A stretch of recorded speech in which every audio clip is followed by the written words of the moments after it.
Blading races. 'Twas on the 9th of June 1862 on a summer's afternoon. I took the bus from Bambaraz and she was heavy laden. Away we went along Colwood Street to see the race of Blading. Oh, me lads, you should have seen us scanning, passing the folks along the road just as they were standing. All the lads and lasses there, all with smiling faces, gone along the Scotchard Road to see the Blading races. Well, welcome to the fourth Black and White reunion dinner. This is the fourth year this occasion has been held, and every time we've had a theme behind the reunion. First it was the 1984 promotion side, then those marvellous entertainers of Kevin Keegan. Last year the reunion dinner paid tribute to the centre forwards. This time we've gone back to the last line of defence to bring back some of the great goalkeepers who played for Newcastle United. We've some real characters here this evening who became massive crowd favourites. Now, whether keepers really are crazy or not is something perhaps you can judge for yourself as the evening progresses. But now, I'd like to introduce you to our team of number ones. We're going to start in the early 60s with the son of a famous footballing family. He cost £11,000 from Brighton in March 1961. He won 11 caps for Wales. Agile and acrobatic, they used to describe him, and he made 121 appearances for Newcastle. Please welcome Dave Hollins.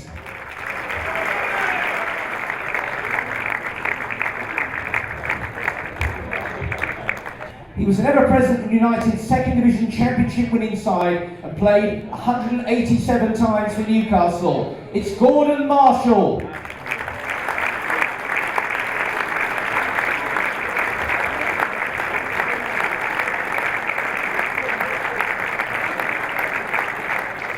Now, also at the club at that time, a young Scottish keeper who was a giant between the posts but found it hard to make a breakthrough into the first team. He managed just 4 appearances, but he stayed in the North East to have a highly successful non-league career. We're pleased he's here tonight again, Bert Garrow.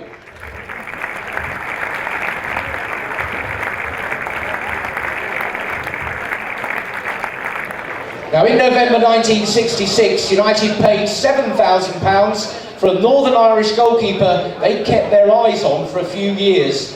It was to be the start of more than 20 years loyal service to the club. Not the biggest of keepers, but he became a giant influence in Harvey's team, especially in Europe, where he never missed a game. One of the stars of the Fairs Cup, goalkeeper, coach, manager, 387 appearances, it's Willie McFall.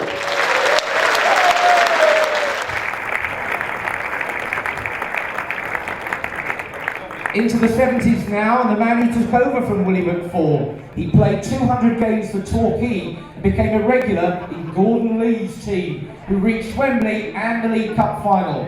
An extremely popular character, he won Match of the Day, Save of the Season in 1975 and totalled 138 games for United. Mick Mahoney.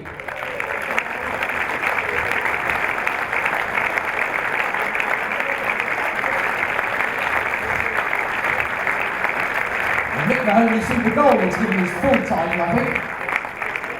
Well, Mick's consistency wasn't such good news for a young keeper from Jarrow who only got the chance to play 1 game for the first team. But he moved on to Hartlepool, where he made 75 league appearances before going to play in Canada. And then he sent back his son David to play for his old club. Please welcome Eddie Edgar.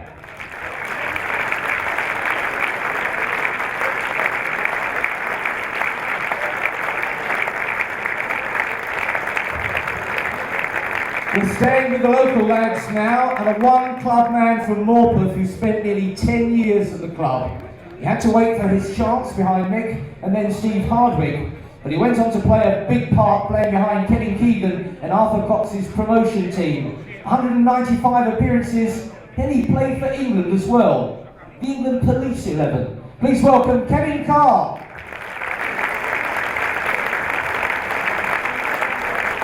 We're into the late 80s now, a difficult time at St James's Park with a big turnover of players. One keeper followed the McFall path from Linfield in Northern Ireland. He had to overcome injuries as well as a string of rivals, but proved himself an inspired keeper on his day, who won 22 caps, made 84 appearances before Frank Clark took him to Nottingham Forest in 1993. It's Tommy Wright.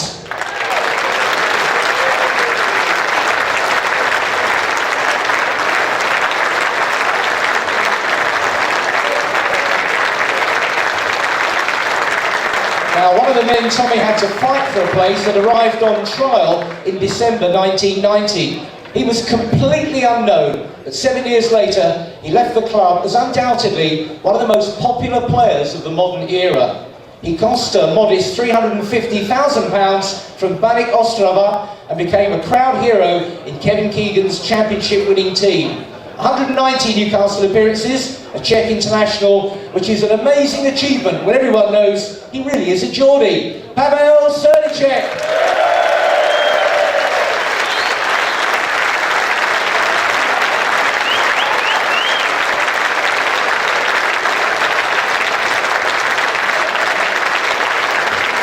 Now, you might remember that Pav came back to make 2 more appearances for the club in December 2006. Now, that is the only time between November 1999 and May 2010 that anybody started a league game in goal for Newcastle, apart from the 2 men who've dominated between the posts for more than a decade. Now, of course, one of those men is Shay Given, who would have loved to have been here tonight had the Republic of Ireland not arranged a friendly against Norway tomorrow night. The other keeper is United's current first choice, although there is another young man here who's doing his best to challenge that at the moment. Now, there wasn't a huge fuss made back in 1993 when Newcastle paid a nominal fee to Siam Red Star for their promising young goalie. He'd actually first pulled on a Newcastle jersey 2 years earlier in the Northern Intermediate League, which means that later this year he will become the longest serving player in the club's 130-year history. It's an extraordinary story of loyalty, especially in the modern era of the Premier League. Please welcome Steve Harper.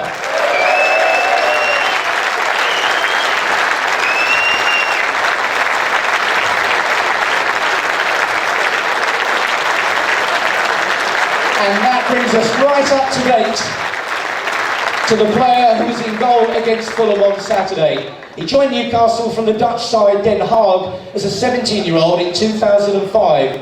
He made a brilliant debut in the UEFA Cup the following year. And when Shay left for Manchester City, you might have expected the club to sign a replacement. They had a very good reason not to. His name is Tim Krul.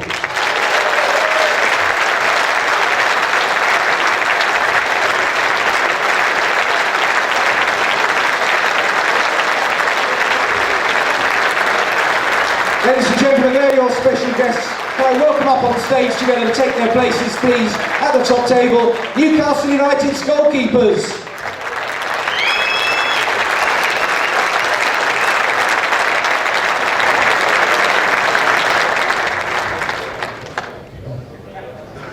And just while they're making their way on stage, can I just tell you that the Black and White Reunion Dinner is also very proud to be associated with one of this country's greatest charities, the NSPCC.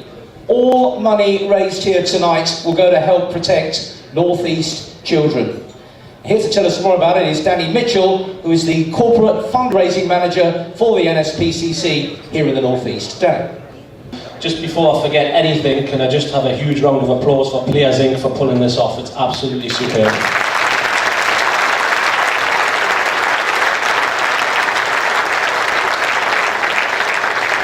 Just to let you know what's going to be happening tonight, ladies and gents, you'll have noticed we haven't hassled you for money for a raffle or anything like that.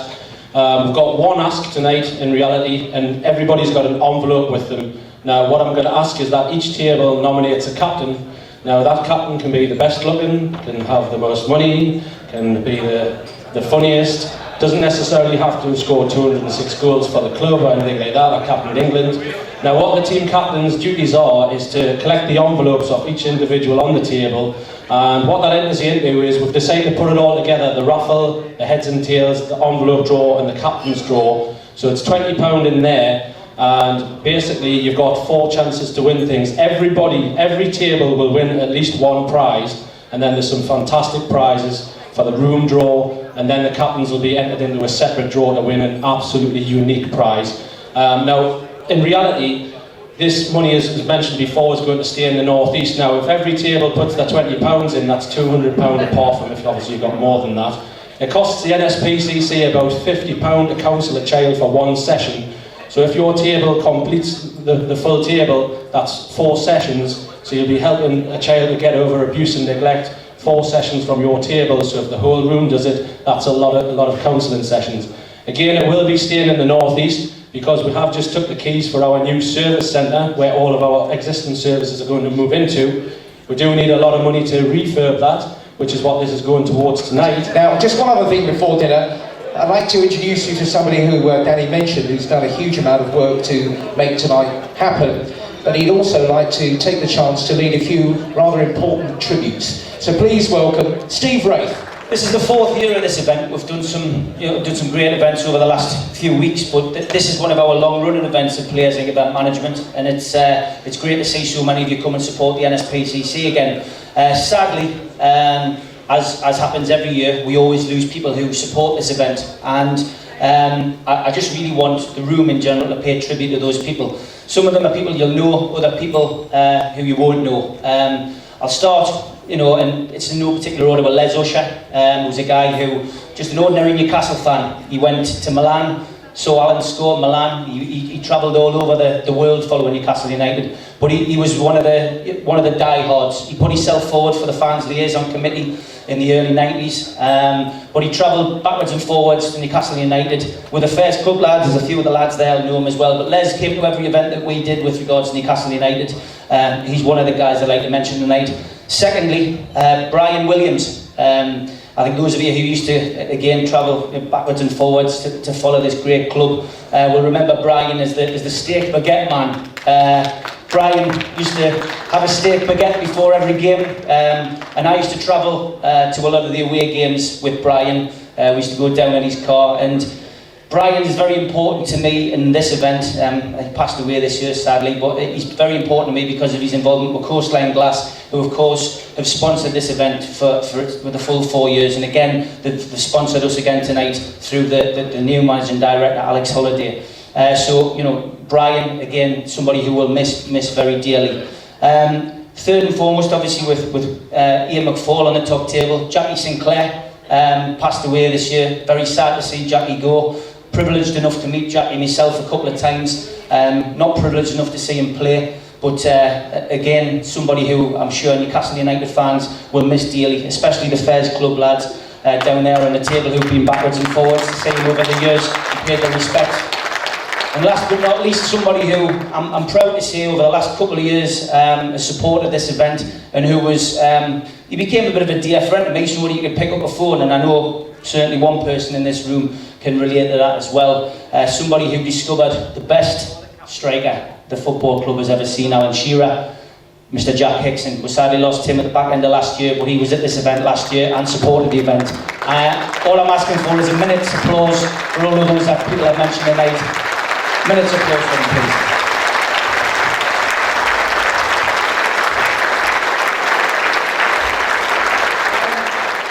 About to have dinner now. During dinner, we'll have a little bit of entertainment. You'll remember the Derby match, yes? Yes? No? Very good DVD coming out at the moment on the Derby match. Not that I've got a vested interest in it, but just thought I'd mention it while I've got the chance. Had some great music before the kick-off there, just to get us in the right mood for such a special occasion, with a great rendering of the Bladen races. Now, that release is available now if you'd like to download it at www.thelongsands.co.uk. All the money raised from it is to go to the Sir Bobby Robson Foundation, and we know there isn't a better cause, and I'm sure the NSPCC would agree with that as well. What a fantastic job they've done. So if you want to help the Sir Bobby Robson Foundation as well, you can download the Bladen races sung by the Long Sands. But while we enjoy dinner here this evening, and just to keep us entertained, would you please welcome on stage the Long Sands?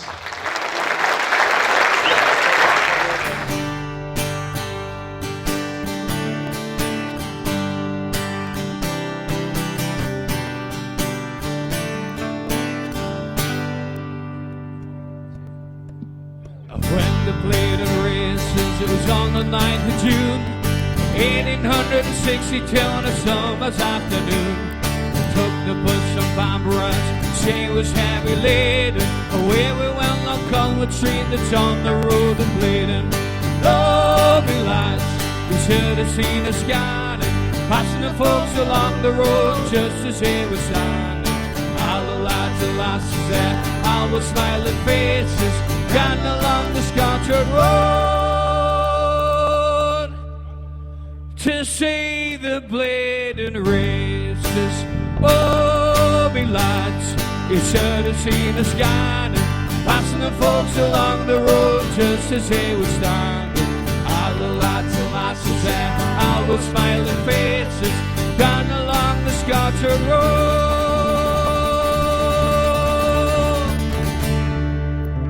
to see the Bladen races. Now, we wanted to make an award this evening that marked a lifetime contribution to Newcastle United. Though as far as I know, keeping goal was not one of his many talents. In fact, his place in club history was well away from the pitch, but it was certainly the driving force that forged the modern Newcastle United. United were a club locked in past glories. Football was about to undergo a financial revolution, and this man propelled the club into a new era, and a glorious one as well. Tonight we thank him for his ambition, his business acumen, and his massive personal drive. Our Lifetime Achievement Award goes to former chairman and the life president of Newcastle United, Sir John Hall.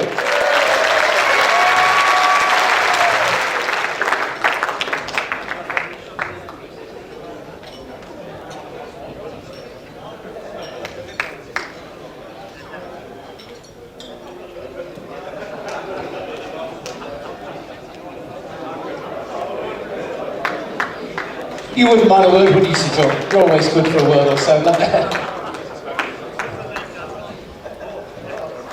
That's a nice surprise for you. I wondered why Mark and Dix insisted I came here this evening, because we didn't say anything better. I said, come on, you've got to get away from Teesside as quick as possible. But I came up with a night, and it's... Oh, I don't know what to say. I'm humbled, really, when I look back over the years, and to get this award, I suppose at my age, it's... something in a sense, nice to receive it, but I do really stand here, very much a humble man, and what can I say, just to thank you all for the kindness you've shown to me. I've had a wonderful life, on the team. I never wanted to own a football team. Basically, it was those buggers down there, Dix and the Magpie group, that came to see me, but I suppose in many ways getting into it, and I used to be a kid from Ashington standing on the terraces, the old Poplar side, remember those days? If you're still alive, you know, my age. But there were wonderful times watching the team come through and watching these great players through. I never thought one day that I'd be in the boardroom, basically. Remember the fight we had to secure, basically, the club for the fans. It was always a fans club. It was never my club. I just bought it, hoping that you would buy the shares, but when the club put them on the market, you didn't respond, and I was left with the football club. You know, quite a change around. But it was a roller coaster ride, and those years, and Keegan coming in, and it was a wonderful time. Everybody's second team, and I was privileged to be there, privileged to work with all of these people here, a lot of these people here. Probably, I look back now, and I just, you know, what can you say? I just had this wonderful life. But the thing I learned about being Newcastle United, it was your club. You actually lived your lives through the club, and it's a very humbling experience when you realise what responsibility you have. But I enjoyed the years. When Abramovich came in, I realised in a sense that there's no local English businessman could actually compete with these people. They didn't come in for the game. And in my view, they're destroying the game. They're taking it away from the fans. It's never going to be the same again. Very sad.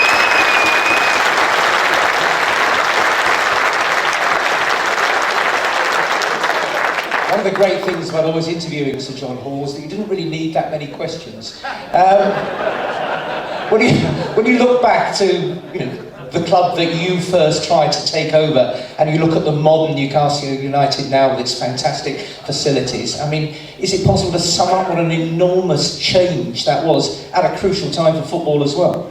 Well, we led the way in many instances, and what we managed to lay down with the facilities we've got today, probably one of the best stadiums in the UK. And I'm pleased we've got the World Cup, we'll get it coming here.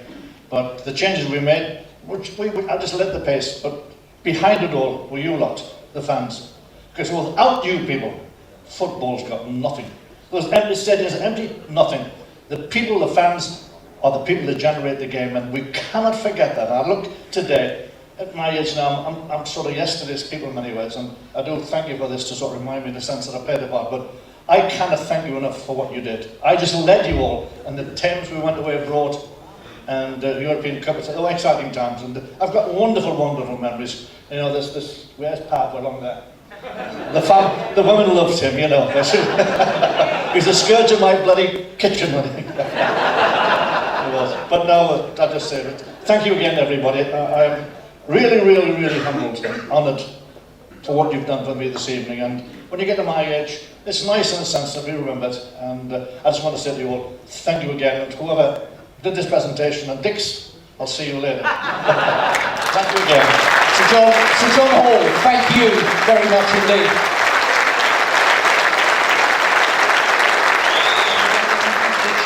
This kind of occasion for you, is that right? Well, I played in several derby matches, and everybody's nightmare was Brian Clough as a goalkeeper. And we were into the game, it was about 20 minutes into the game, and Brian Clough came up to me. I've got the ball, and I'm all ready to throw the ball to whoever, you know, is there. And he had a habit of coming up and just, the referee's gone, he's raced to the outline line, the linesman's gone, comes up, tries to knock the ball down the hand. So he did it once, and then the same thing happened 10 minutes later. Up he comes, does the same thing, and the United fans are behind me, behind the goal. So as he came up, he went like that, I went bang, popped him straight between the eyes. Blood coming out of his nose. So I had to react quickly. I just fell down. He was pulled out, so I was pulled next. The referee turned round, whistle in his hand, and blew a free kick for me. Days before television replays, those were the days, eh? Okay. Let's have a quick word with Gordon as well. I mean, Gordon, you were part of Joe Harvey's team. I mean, second division champions there. I mean, there were some real great Newcastle names in that team as well. The McGraths, the Clarks, the Andersons. It was a fantastic team to play in, I imagine. Well, a back four, we had a back four. Two young guys, Clark. Say that just.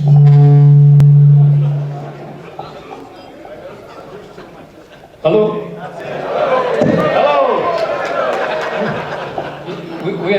When I come into the team with the back four, with Craig and Clark, two young lads, and I'm going, oh, what about this? And they wingers will be lying. And then with John McGrath, who was a footballing centre half, you know, he just read it.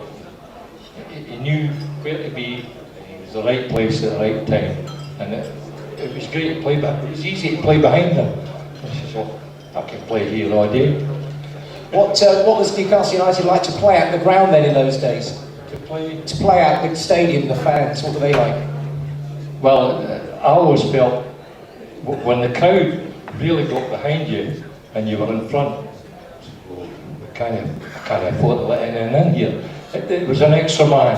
It was an extra man, and you actually felt, you know when you get that coming, oh, nothing's going to get past here. And for Bert as well, it was tough to get a chance there, was it? Just use that like that. It was tough to get a chance then? Yeah, unfortunately this fella never got injured, so I never got a chance really to get in. I thoroughly enjoyed the 4 games that I did get. Yeah. What was, you used to have big staffs then, there was 40, 50 players, yeah. It was a different setup, wasn't it? Very, very different. The training was mostly up and down the terrace, and in the cold winter mornings it wasn't very nice. Just a quick one for each of you as well. Who was the best Newcastle player you played with? There's quite a few. Dick Keith, Alf McMichael, Schooler, Stoker and Bell, Gordon Hughes, little Charlie Drake. Well, keep your popular ones. Lenny White, Ivor Allchurch, and any outside left you could wish to mention. Maybe Rollins. John, you're going to pick a player. Who's the one that you remember as being the star for Newcastle? John McGrath. I thought John McGrath was brilliant, frankly. You know, I could read him all day. Excellent. Dave? Well, I think I was first introduced to Jimmy Schooler by Ivor Allchurch, and he said, whatever you do, don't look at him between the eyes, because if you do, he'll have. He was an absolute nutcase, but he was a great player. Excellent. Different times then. Great to hear about the 60s from our three goalkeepers here. Gentlemen, enjoy your stay. Great to see you back again. Thank you.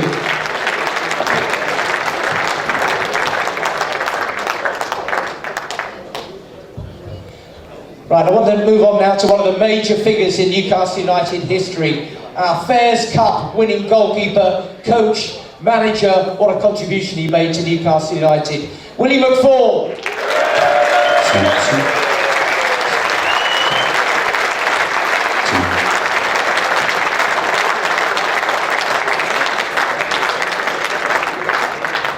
Willie, great to see you as ever. That must have been a great time to be a Newcastle United player in that team in the late 60s. You always seemed such a great bunch and got on so well together. Well, it was a team. No stars. And they worked for each other. And everywhere we went, we made it difficult for the opposition. And we had Wyn Davies, Pop Robson that scored goals. The exciting thing about it was that nobody knew us. We played against all the big clubs, Feyenoord, Sporting Lisbon, Zaragoza. Unexpected, Wyn Davies, win the leap. We didn't know what hit them. The ball was played in the air, knocked down to Pop stuck in the net. Defending when we had to, right? But real team effort.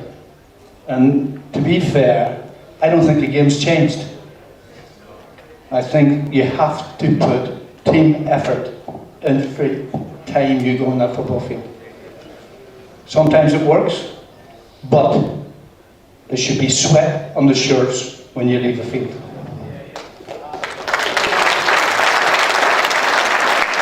Well said. When you look back to that Newcastle team that won the Fairs Cup, you say that nobody knew you in that sense, but you look at the talent in that team, it was a very special team, wasn't it? Well, it was, but you know, we earned the right to be there because of our league position. I know it was the circumstances were different because it was a funny way to qualify when you finished 9th in the league. Wouldn't happen nowadays. But I think the fact that we took the chance that we had to play in Europe and played in Europe for 3 seasons meant a lot. And I think that the people of Newcastle enjoyed it. I went to the academy today.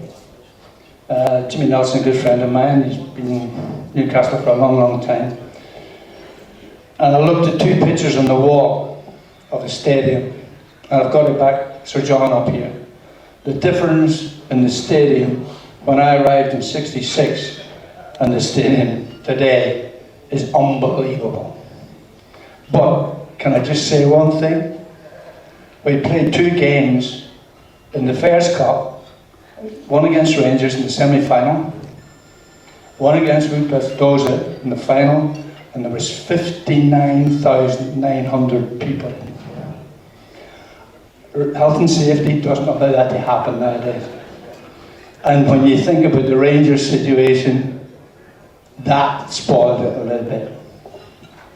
So for the younger people, if you don't know, Rangers came to Newcastle United. They were our training session in the morning of the game. They went into the city and they misbehaved, and then they elaborated on it during the game. And it was a little bit of a disgrace, but it was magnificent to see those fans with only 4,500 seats in St James's Park. So that makes you pleased that you're getting 52, 55,000 seats at this present time, and people are safe. It was such a totally different football experience in those days. But of course, you went on to become a coach, then to become manager as well. So, what was tougher, playing in goal for Newcastle or managing Newcastle? There's nothing replaces playing. Nothing. When you become a coach, you're the link between the manager and the players you're working with. When you become a manager, the next thing is the sack.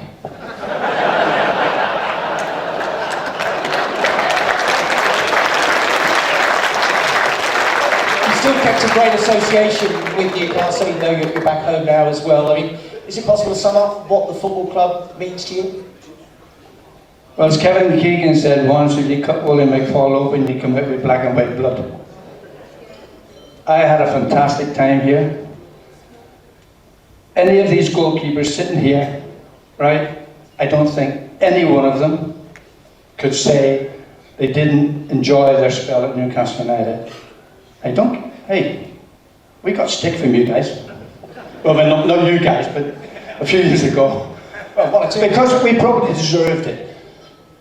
But, hey, to get the support that you've given players at this club is unbelievable. And that will stick in my mind the rest of my life.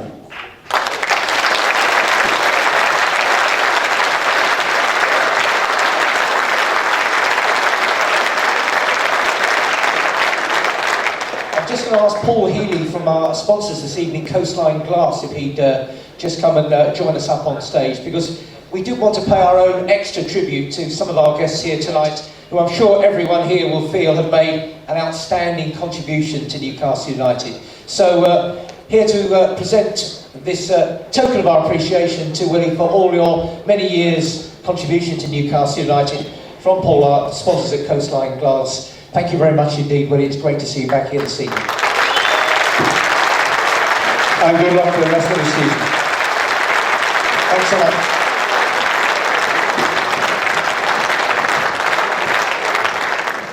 Mick Mahoney, super goalie, it used to go, didn't it? How are you? All right, great. You had the pleasure of playing in the Gordon Lee era. So what was that like? Different. Did you get on better with him than Malcolm did? I think I'll reserve judgment on that, but it was, I mean, at the end of the day, no matter who the manager was, at that time, we had a good side. And, you know, it was unfortunate that we didn't come back with the cup, but we give it everything. And the one thing that is about Newcastle is they've always done well, but they've never won any trophies. And that is the amazing thing in football today. That was very close, 76 of course, Manchester City lost 2-1. Alan Gowing got the Newcastle goal, I do remember as well. I think it was a super move and excellent goal. Dennis Stewart got that famous overhead kick, didn't he? Which you probably don't remember, or don't want to remember. I still haven't stopped it after all these years. But that was a good team though. I mean, Gordon Lee does get a lot of stick over that era, but you were second in the table at one time when Richard Dennis came in and took over as well. So, you know, that was an excellent team. Yeah, I think that it's all credit to the players that we had at that time. I think, you know, when you got players like Malcolm and Alan Kennedy and Irving Nattrass and Pat Howard and Stuart Barclough, I mean, we did really well for the team that we had. And, you know, when I look back over my career, probably it is the most amazing thing that we didn't win anything. So a quick word with Eddie as well, Eddie Edgar. I mean, Eddie, how different was life as a young footballer in those days compared to the young footballers these days? I've had the good fortune to watch young lads training. I've watched Pav training, I've watched young Tim training, on trips over to watch my David training, and really no comparison. The facilities are phenomenal now. I mean, I was just mentioning to Willie and Mick about if we had some of the goalkeeper coaching that exists now, instead of just stand there and we'll blast balls at you. It might be a little bit of a different story. But very different. And you went to Canada, of course, then your son David came over and played for Newcastle as well. I mean, how did that come about? How proud were you to see your son turn out in the black and white shirt? Well, being Newcastle born and bred, it was phenomenal. Just a fantastic experience. I'm pretty sure it was a missed kick, the goal, but that's beside the point. Tough for a Canadian boy to play soccer, because it really is all ice hockey over there. And in fact, David was an ice hockey player before he started playing soccer. So to come over and do as well as he did over here was quite something to come over at 14. Fantastic. Well, it's kept the old name going in the association with the club, which is excellent. I hope he's doing well at Burnley now as well. Great to see you both. Mick Mahoney, Eddie Edgar as well.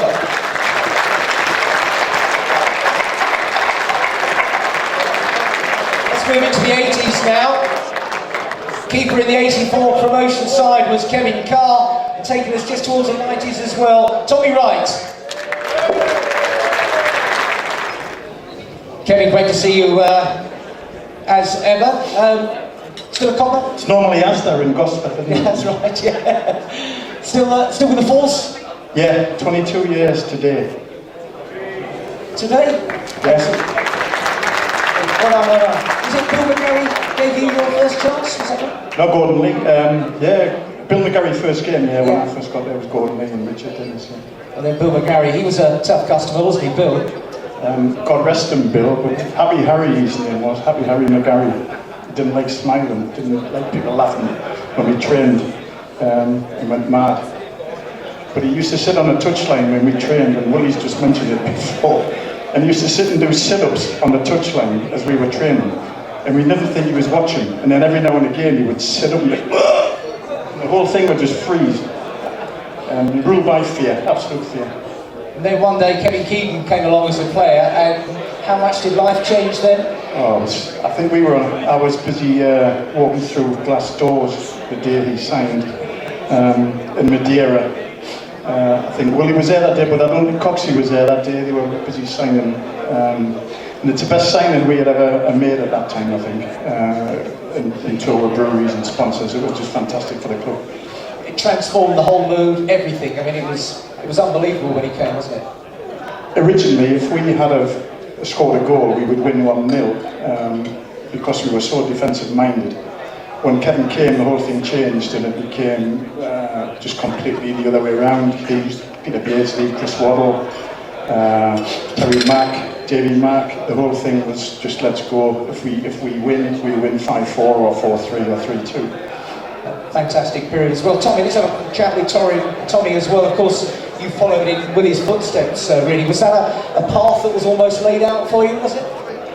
Well, I mean, I was fortunate as a part-time footballer and a barman to get a chance to play for such a great club as Newcastle. And, Willie signed me, and you could say that's, I did mirror, him with that, but, I feel as if I was very fortunate to get a chance to get a professional football career. And Jim Smith was manager as well while you were here, and he came very close to actually getting Newcastle up. You had the makings of a really decent team then, didn't you? Yeah, we did. I mean, I think we want to say he came very close to killing somebody with a teacup at half-time or something, because, I mean, he Jim, to be honest, he'd probably admit now that the job was probably something he didn't realise how big it was. But the season we got in the playoffs, and unfortunately we lost to Sunderland. But, coming in the 90s when we're talking about Kevin Keegan and the amount of what he did as a player, but what he did as a manager as well when he came here and lifted the whole place was tremendous. Still look for the results, do you? Yes, of course. I mean, I think once you played for this club, I was fortunate to move on to other clubs, Notts Forest and Man City, but no way would they, compete with Newcastle United in terms of, I think once you play, players have a relationship with the fans, and it's always the first result you look out for. Excellent. That's why we like to have you back at evenings like this. Kevin Carr, Tommy Wright, great to hear from you. Thank you.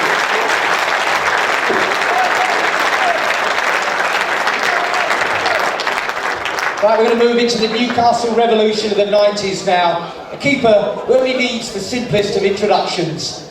Pav.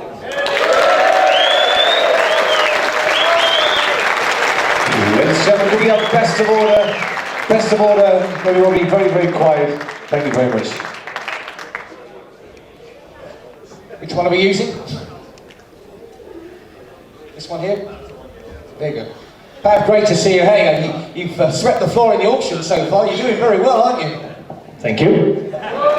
So, go back to when you first came over here. You came over on trial, first of all, didn't you? What on earth did you know about Newcastle United? I have to say, I didn't know anything because I came here from communist country. This was for me like a dream coming over England. But I have to say, that time when the trial became the end, we played the game at Liverpool, and that time Liverpool actually offered me contract and won't stay there. So as soon as Newcastle find out, next day morning they give me new contract and signed. So, but what I would like to say is, when I came back to Newcastle 2006-2007, then I knew it when I run first time after 11 years on that pitch. I knew it, I made the right decision, and I will never regret.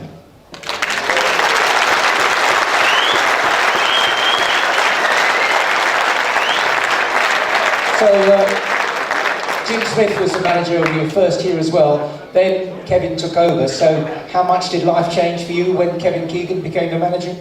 Between was Ozzy. Ozzy as well, yeah. So, Kevin was the big change. Yeah, of course, obviously, when Kevin came, everybody says how great footballer he was, everything. So we all was expecting from him what will be like a manager, but like everybody remember those days, the atmosphere and everything he made in Newcastle over those 5 years he was in charge was unbelievable and was fantastic, all of the memories we have. You played in the game where nearly went into the third division, is that was right, down at Leicester? That famous game, I mean, how close was that? I mean, it seems unbelievable now, doesn't it? Yeah, but this is part of the football, you know. You have those days when you remember when glory comes, when sometimes when it's a hard time. But we all went through and we was very happy. You're gonna have to tell us the T-shirt story as well. Have you still got the T-shirt? I still got a T-shirt. Actually, I was thinking I will bring it in, but maybe next time. I mean, that was the famous after the Leicester game when the celebrations you'd won promotion and then slaughtered Leicester 7-1, and you had the Pavel is a Geordie T-shirt as well. I mean, that really, how much did that mean to you? Not only the T-shirt, but I mean, all of those things. Every time when I'm coming back to Newcastle, like this week, came Friday, watched the game on a Saturday. It's every time for me special, and every time when I came here, I just feel this, what you all give it to me all those years, and it's always for me special. And everybody in Czech Republic who knows about this story with me in Newcastle, they all are jealous always every time I'm coming over. So you had to win battle for your place as well. You had a great duel with Shaka Hislop, didn't you, for a fair bit of the time?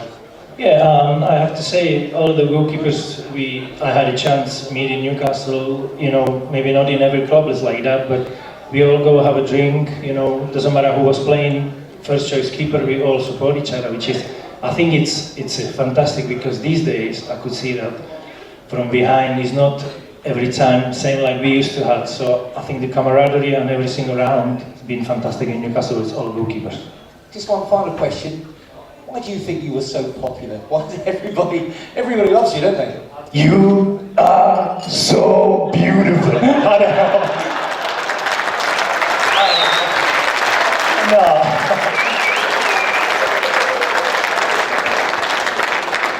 No, I don't know. I mean, I try, you know, I try to give it the best. And always, if I don't give 100%, it's not right. And, you know, maybe people, you all see this, I try to give it the best, so. Fine, well, we're delighted to see you here again. It will not come as a great surprise to you that Pav is one of another of our keepers we'd like to honour with a great contribution to Newcastle United award. I think Paul is down there, if you can come up again and make our next presentation.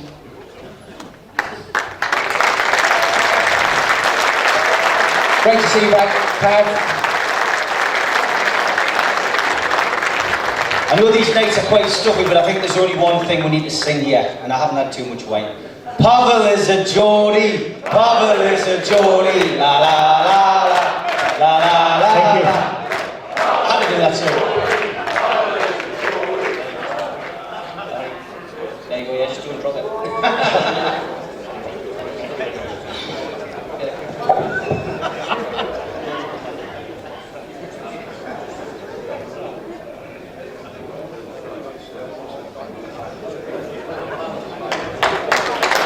Pat, great to see you as ever. Cheers, Pat. Pavel Sedicek. Let's talk to the man who seemed to clock up 20 years playing for the club. He also likes his art as well, we've just found out. Please welcome Steve Harper.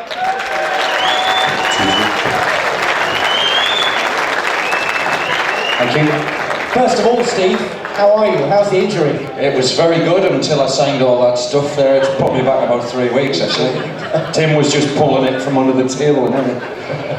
Yeah, I'm alright. I see the surgeon on Thursday. It'll be 8 weeks tomorrow since my op. I started doing a bit of handling, had my gloves on the last couple of days, so fingers crossed, get the green light to kick on after Thursday. 3-4 weeks, month maybe? Yeah, hopefully. Start training, diving next week, get a 4 weeks training in, so West Brom at a push probably, Liverpool, back on the bench. The boy's done well. He has done well. I was at Arsenal, what a save that was. That was probably a highlight, that was a fantastic save. Can't see me getting up there anymore, but no, that was a great save. That was probably the highlight for him.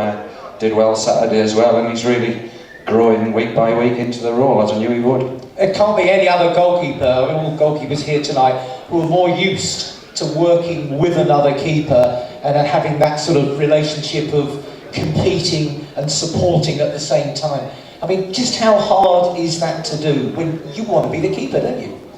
Well, you do.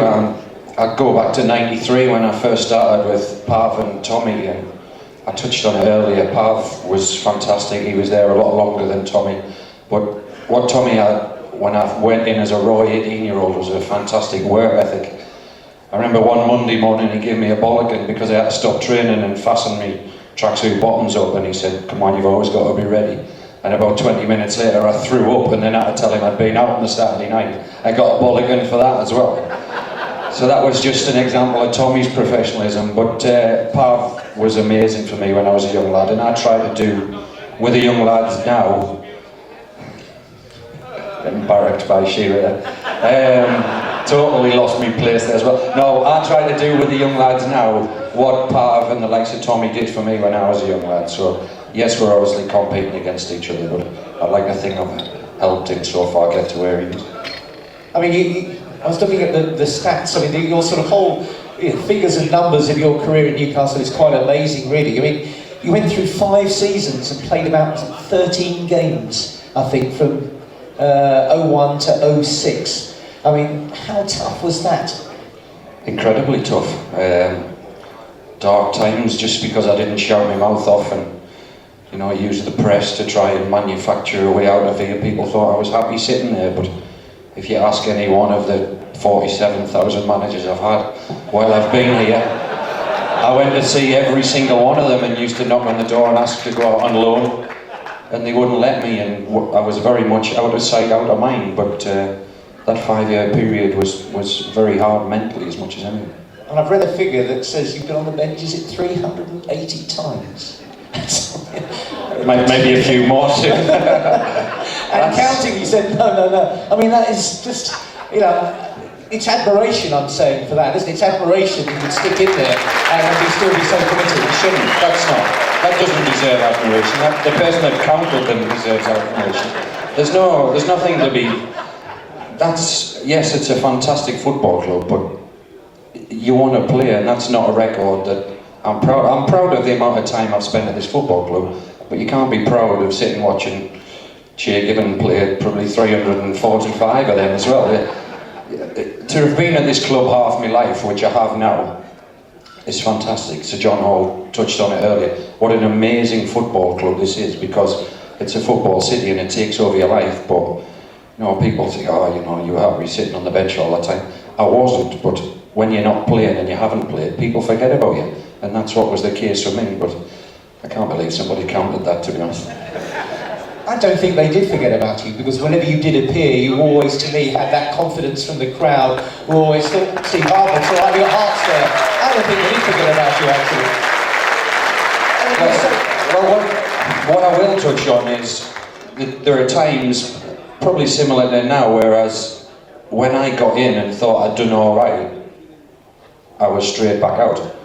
I didn't agree with it then, and, you know, now it's the other side of the coin, and I'm not one for shouting my mouth off. Obviously, I've waited a long time for this chance, and I'm desperate to play, and I will be knocking on the manager's door asking to play. But if the manager in 3-4 weeks' time, whenever it is, says to me, listen, bad injury, the lad's come in, and I think he's done well enough to stay in the team, yes, I'll say to the manager, right, that's your decision, I'll get my head down and work my socks off to get back in the team. But he knows I'll support him. Hopefully it won't happen, but if it does, it means he's done well, and I'll back him all the way if he does.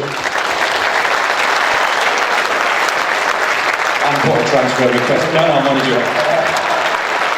I think, give or take the old caretaker, I think counted up 11 managers it was you had in that. I mean, that was just the year before last, that was, I think. I mean, you've seen so many changes, so many ups and downs. I mean, it's the best bit now because you're playing. Well, you're out to a few weeks ago. Last year was fantastic. I know it was only the championship, but last year, up until I think it was Marlon Harewood when he kicked Shane, and obviously it was a horrific injury, but that kick-started my career. Then Jermaine Beckford might have kick-started this guy's career over here, you know. So that's the way it works. But fantastic times. I mean, the entertainers with Alan and Pav were amazing. Sir John touched on it there, and they were great times, even though I wasn't involved. And the European nights playing in the Champions League was special. Sir Bobby was brilliant. Even the brief time Kevin Keegan came back, he just lights this place up, and it's sad what happened, because when he came back, the place was bubbling again, you know, and it was ready to take off. And obviously it's pretty well documented what's gone on since. Sure, you can't afford to buy the club back, Sir John, no?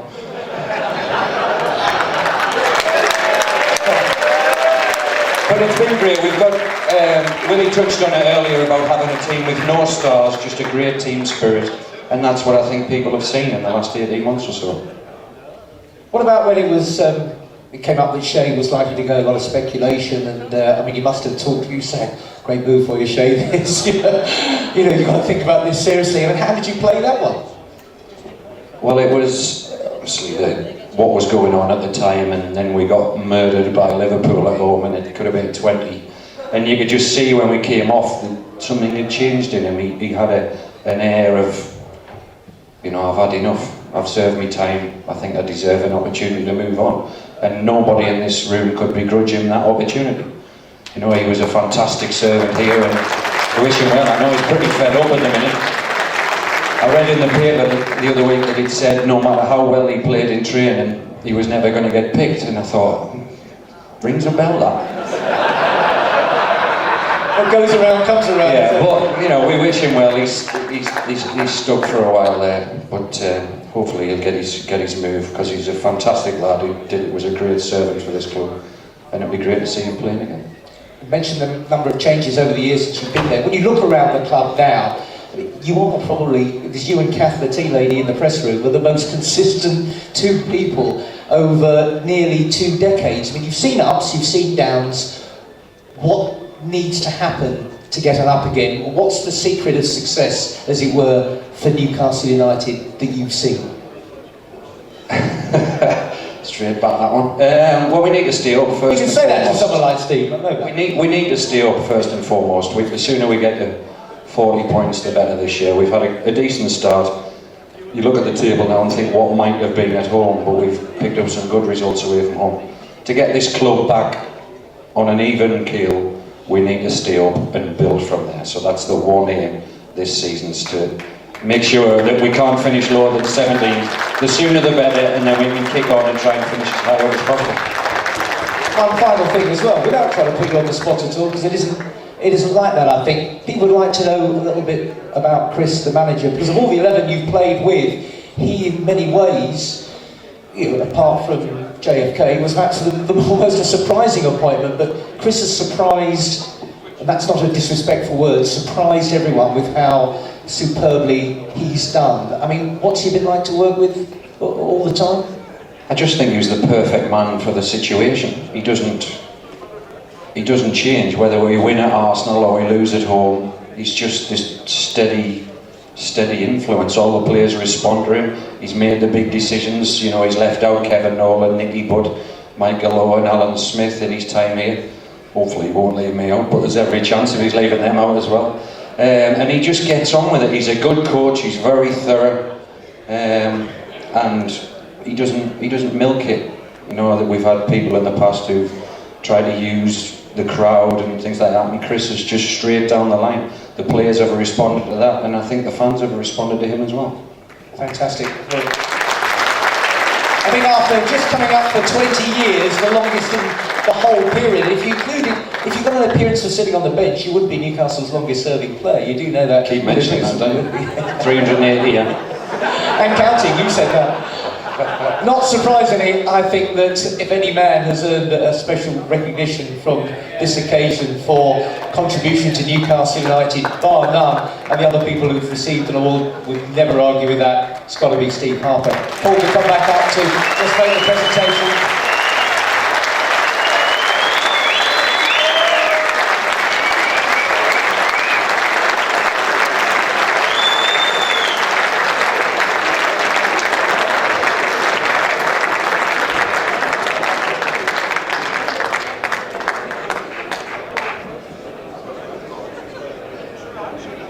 Photographer comes in the middle.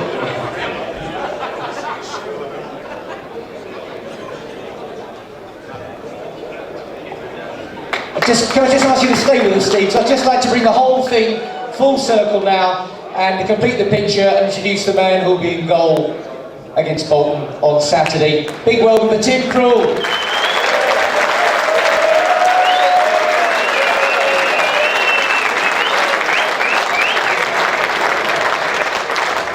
Keepers are back getting taller again as well.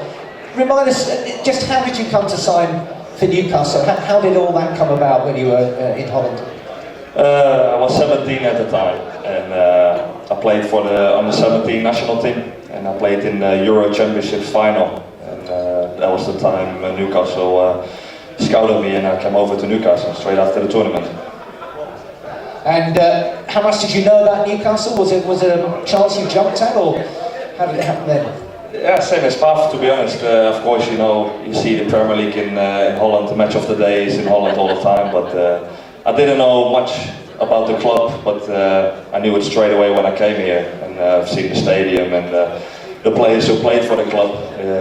It's just a massive, fantastic club to be at. How difficult was it for a 17-year-old lad to come to Newcastle and settle in when you don't know anyone?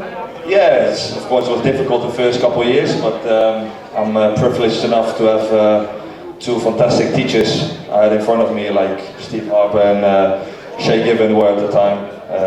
They looked after me from the moment I came at the club, and I earned them a massive thank because they looked after me for the last 5 years, to be honest.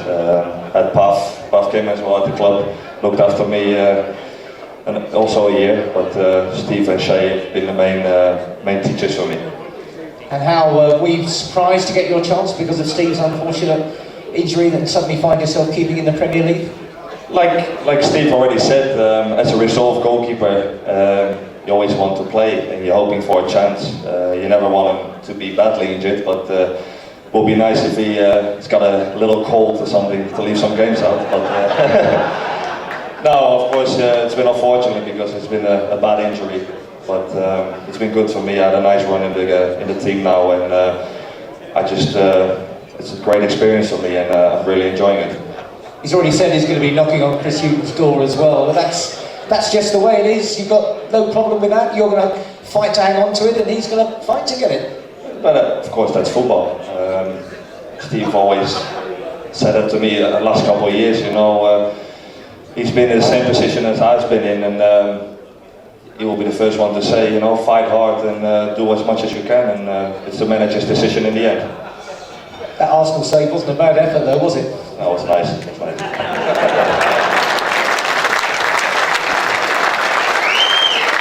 Now, I wanted them both to stay on stage because very obviously there is another man missing here tonight. He was all set to be here until it was discovered the Republic had slipped in a friendly game this week.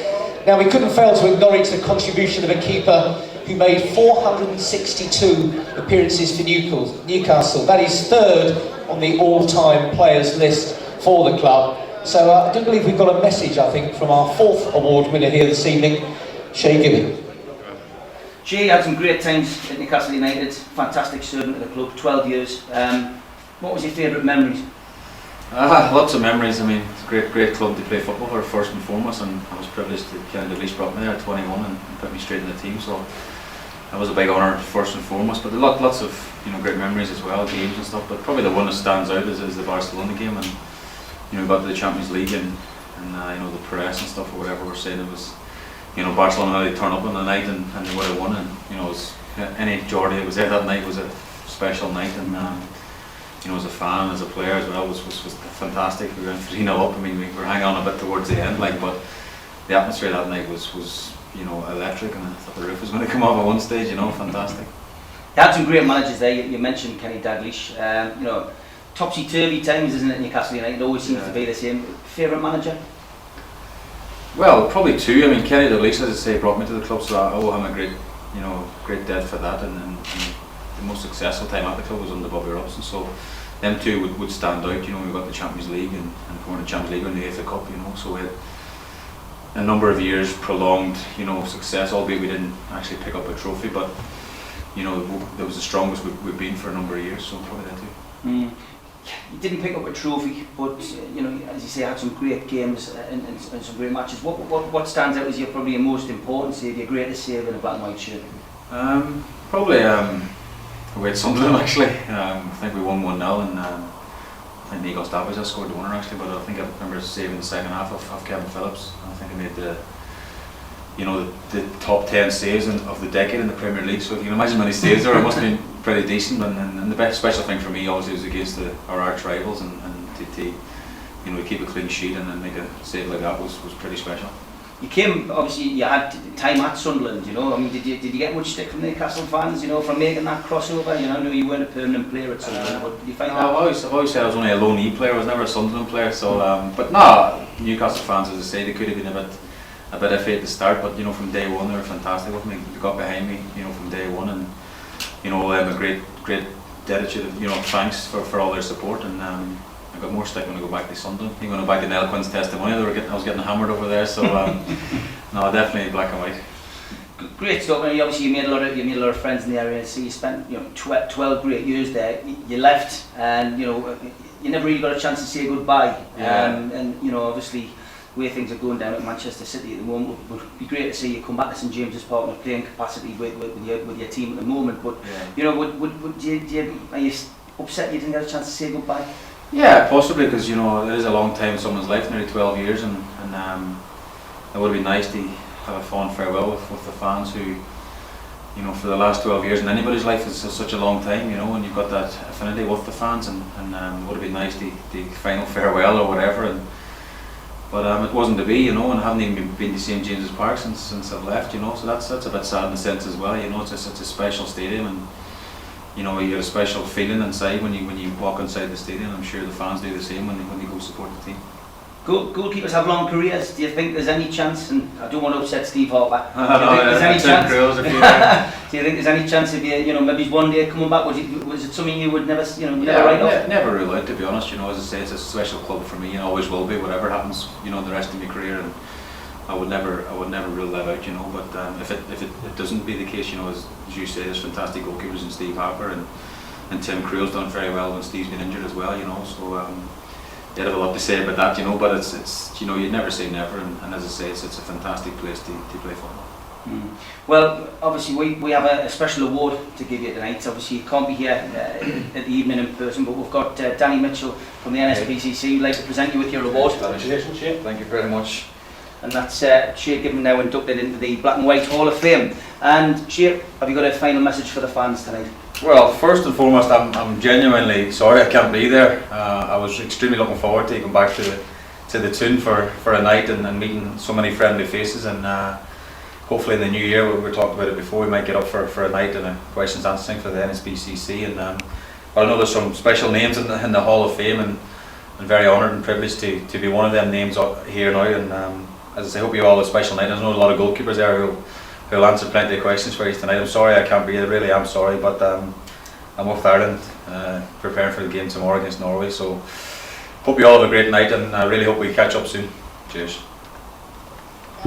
How highly do you rate Shea in the current game? For me, Shea has always been up there, one of the best goalkeepers in the Premier League. From the first moment I came to Newcastle, he was one of those keepers. He didn't need a warm-up. With the first ball in the top corner, he could save. Like me, I need 10 minutes to warm up, and 20 minutes for Steve. But no, Shea is a great goalkeeper.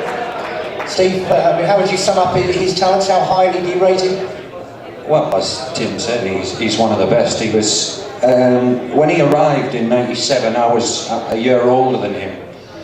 And it was a big wake-up call for me, because I realised that he was at a level above me that I had to try and get to, and that really gave me a kickstart. And in that year when I was on loan, we came back and we had a couple of years neck and neck. But then he kicked on, he never got injured, and I sat on the bench about 380 times and watched him. But I'd like to think I helped him along the way. He certainly helped me. As I said, I did he did things which I picked up, and I'd like to think there might be the odd thing that he picked up from me as well. But he worked his socks off. He's a fantastic goalkeeper, and he deserves to play. He's unhappy if he sat on the bench 8 times, never mind what you mentioned about me. He'll be desperate, and I know he's very upset, and I just hope he gets the chance to get away in January. And I think it'd be great if he come back. What a strength he would be to have Shea's third choice goalkeeper. It'd be fantastic.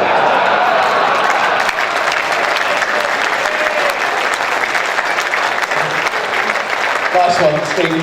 Maybe one of the reasons why Shea's become such a fantastic keeper is because he realised just how much competition there was behind him, pushing him. Gentlemen, Steve, thanks very much indeed. Tim, thanks very much indeed. Great talking to you, thank you very much. And can I just say as well, we've had a fantastic conversation about Newcastle United here tonight, taking us right through from the 60s, right up to this weekend, with all our goalkeepers here. Some great characters who played their part in the history of a fantastic club. Mick mentioned he was baffled why there were no trophies to show. It's all about the feeling, it's about the memories, and it's about the commitment and the passion ultimately. That's what all these gentlemen have shown. Ladies and gentlemen, your special guest this evening, Newcastle United's goalkeepers.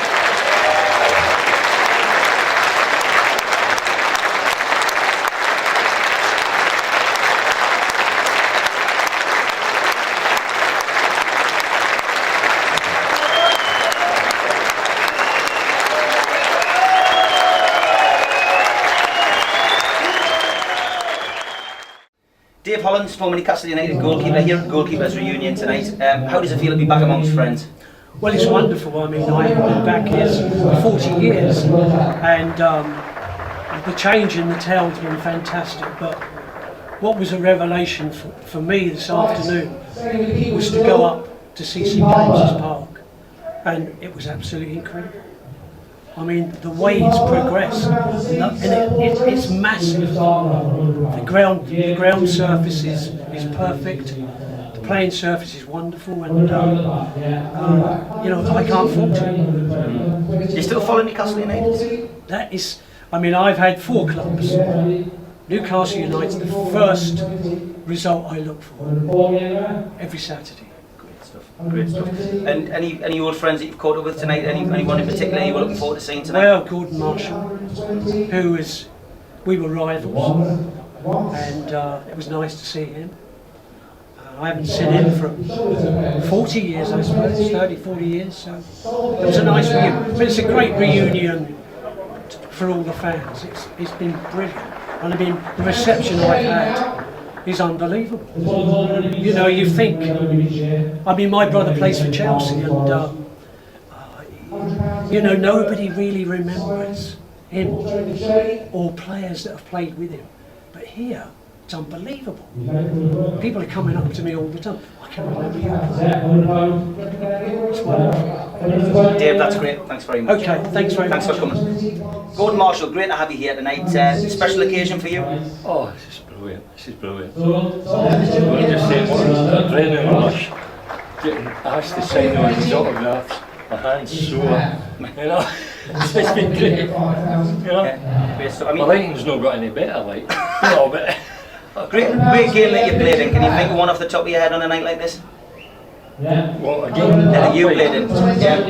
You'll have had a lot, but is there any games that you can think of in particular that stand out? I never hit, you know, I just hit a middle line. Yeah. I never went too high or too low. Right. I just hit the middle line, and I always felt I was consistent. Yeah. You know, I did that.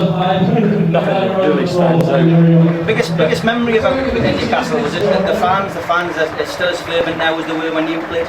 Oh, tell you what, I used to get that coming up on the back of my neck. I said, oh, can I get a goal for this? This crowd will crucify me, never letting her go.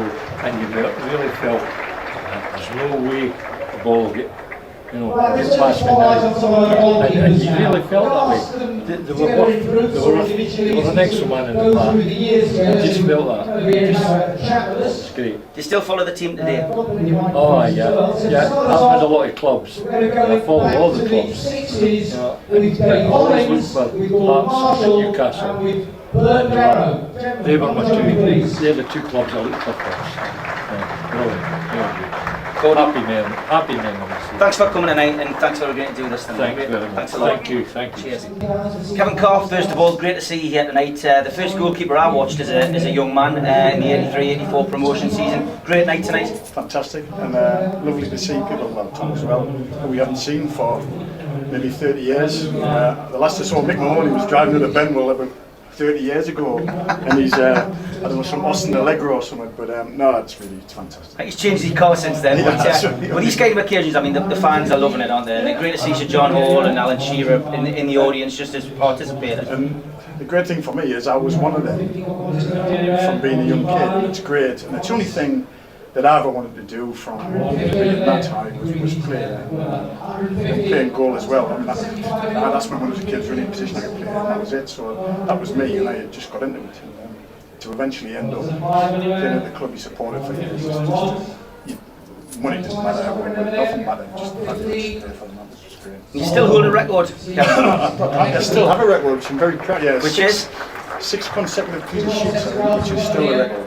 So, almost impossible for Newcastle goalkeepers to do it, has to be said. I'll go one of these days, but still, as a goalkeeper, it's one thing you want to, every game you want to achieve is a clean sheet. And, fortunate enough to be on this side. It's not just mine, it's a team game, as I said, but it's Tommy, for you, a couple of spells at the club, you know, well revered amongst the fans, celebrated tonight. A lot of people asking for your autograph tonight. Do you enjoy these kind of affairs? Absolutely. I mean, for me, you know, I was working behind a bar in Ballyclare. Do you want me to translate? I got a phone call that said I was going to Newcastle, and I thought it was Newcastle County Down, one of the junior teams in Northern Ireland, and to come over here and be, you know, accepted and welcomed. I mean, this is a special place, special people, and you know, I had wonderful times here. To come back for that 1 month, play under 3 different managers within a week, it's just maybe typifies some of the things that happen in Newcastle. But tremendous club, tremendous people, and you know, to come here tonight, meet up with Kevin again, and some of the older goalkeepers and Pal again as well, is you know, something that I just wouldn't miss. You went up to the training ground today with Willie McFall. What was it like going up there to different beasts to Benwell? Yeah, and I mean, you could say that the modern day player is spoiled compared to what we had, but that's good because the game has moved on, and quite rightly so. And you know, Newcastle United have invested heavily in facilities to produce hopefully their own players, and that, you know, because you know, that's the way I think clubs are going to have to go. And you know, the kids that come to Newcastle United now have every opportunity. They're well looked after in all aspects of the game. and really they've got a great opportunity to develop as players, develop as people as well, and hopefully become stars for the future. Steve Harper, Tim Krul, Fraser Foster on loan at Celtic for a full season this season. Three great goalkeepers. Has there ever been a healthier time at the club, do you think? Not for goalkeepers, I don't think. Obviously Shane and Steve, and then we still had Foster and still had Tim, so you had 4 there technically, but I suppose you need 3, and they've done the loan, and New Fraser's done a tremendous job on the road, and I think he's coming back in January. And they were talking about taking Shea from Man City or whatever the situations are done. But we certainly couldn't be better off for goalkeepers. They're all playing, they're all getting first team football. Tim's got a chance now. And that's always the case. It was the case when we played. In fact, we never had sub goalkeepers when we played. It was you're either in or you're out. So from that respect, you're getting a chance, but now you're involved. 2 goalkeepers involved in every game. You never know when you just got a chance to get on. Last question for both of you. Best save in a Newcastle United shirt? I had the privilege of being voted the save of the season by Sir Ralph Ramsey, probably 1983, which was the one year against Oldham. And that's sort of like stuck with me forever because he got a nice presentation, and the fact that it's voted for by such a prestigious guy who, as he was, will stay with the rest of your life. Yeah, so Tommy, how about you? Me, against Bristol Rovers at Bath, all 6,000 people witnessed it. Yeah. It was a double save, tipped one to crossbar, and to my right, got back and saved the second one from Marcus Stewart. And we won 2-1 that day. That was part of when we started the season 1-11 in a row. So that would be my favourite save. Great stuff. Lads, thanks very much for coming. Thanks for supporting the NSPCC. Thank you. Mick Mahoney, great night tonight. Enjoyed it? Absolutely wonderful. Always enjoy it when I come back to Newcastle, for whatever reason, but for tonight, very, very special reason, and I've enjoyed every minute of it. And you had your own song as well, of course. Mick Mahoney, super goalie. You're almost as much of a cult hero as Pavel Srnicek tonight. And I didn't make that one up myself. No, even my little grandson sings it to this day, and it's I guess it's a privilege and a pleasure to have played for Newcastle United. But not only for Newcastle United, but for the fans of Newcastle United. Eddie, your memories of playing for Newcastle United, and obviously with your son David here as well tonight, special time for the family, really. Absolutely. It's been a thrill to be here. I was really pleased to be invited. I was trying to get a word in before about only playing 1 game, but it almost didn't get that far because on my very, very first day as an apprentice, I got a call from Joe Harvey, the gaffer. Says the gaffer wants to see you in the office. It's my first day. What have I done? He says, come here, son. I'm walking in. He says, how tall are you, son? He says, I'm 6 foot. I was only 5'3" and a quarter. That was the gaffer asking, so I'm 6 foot, gaffer. He says, nip around the off license, get me a bottle of whiskey. You'll be tall enough to get served. So that was my first day at Newcastle. So, but no, I mean, born and bred Geordie. It's been phenomenal to have my 1 game and to see David have a play at St James's Park, especially the stadium the way it is now. It's a rare combination. Father and son having both played for Newcastle. There's not many in the history books. I believe there's only us and one other. I think, yeah. Paul Schwan was the man for that. But, yeah, it's a great start, isn't it? It is, and for David to come over as a 14-year-old and survive the academy and all the things that go along with it. But again, I would like to say about tonight, great job tonight for the cause it's for. I watched the video, and that's I'm sitting next to Kevin Carr, who's actually, a policeman involved in some of the things that go on. So great job, guys. Very good job. Mick, finish with you. Greatest save for in Newcastle United shirt for you. What was your greatest save? Obviously, it goes back to '76 when I won the BBC's Save of the Season. It was the first game of the season against Ipswich. I still remember it to this day, and it will always live in my memory forever. Lads, great stuff. Thanks a lot for supporting the charity. Appreciate it. Thanks for coming. Appreciate it. Thanks a lot. Thanks, Mick. Pavel, back in Newcastle, inducted into the Black and White Hall of Fame. Nice to be back amongst the Newcastle United supporters tonight. Yeah, it's fantastic for me, fantastic place, because I always, I love this feeling coming back to Newcastle for any occasions, and especially this is an occasion for the children. I'll do it anytime. Great stuff. Happy memories at Newcastle for you. You played in a great team. What save stands out for you? I don't know. It's difficult to say because during the career you make a lot of saves, but everybody talking about saves I made against Aston Villa, deflection of Steve Howie, and I put it somehow out. So probably this one. Hardest striker you faced? Not maybe hardest, but very tricky was Ian Wright. You always come in and you save the ball or whatever. You always come in the middle, even nudge a kick. So maybe Ian Wright. You're up at the training ground today. I know you keep in touch with the goalkeepers, and Steve Harper, Tim Krul, Fraser Foster. We seem to be in good hands now, don't we?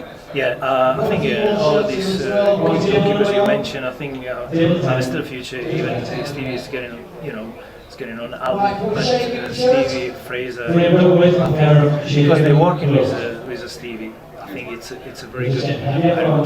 You have special memories not only of the players but also Sir John Hall tonight, who was inducted into the Hall of Fame with the Lifetime Achievement Award. Special days, I think, when the players and the directors actually got it. Yeah, especially Sir John Hall was always fantastic because I remember before the game he came to the dressing room and he says, "How is the Czech currency doing?" So because he knows he pay my wages, so he always asks me about the currency. So I remember this. Okay, so any message for the fans? No, I would like. And it was a privilege for me to play for Newcastle. Great stuff, Pavel Srnicek. Thank you very much for coming. Steve, great tonight. You helped organise the night with me. You pulled in Pavel Srnicek. Really grateful for that. All for a good cause. Have you enjoyed it? I have. I've enjoyed it, yeah.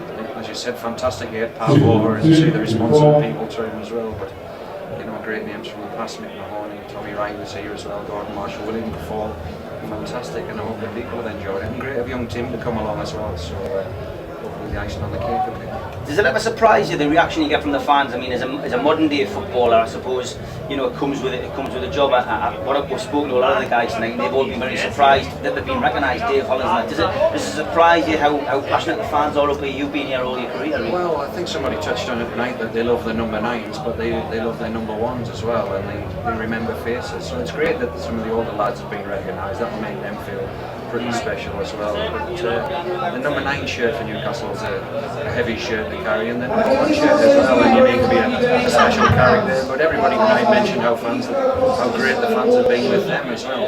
So it's great to come and see some more faces again. Sir John Hall, obviously, inducted into the Hall of Fame with the Lifetime Achievement Award. Great to see Sir John here and in good health. Happy memories, I suppose, with that regime at the club. Yeah, rightly so. It's great to see him fitting well, which is more important. And as he said, he was really humbled by his award. He's always a great speaker, Sir John. Roger touched on it tonight. You don't need to ask him too many questions as well. But the big thing about Sir John is when he talks, you listen.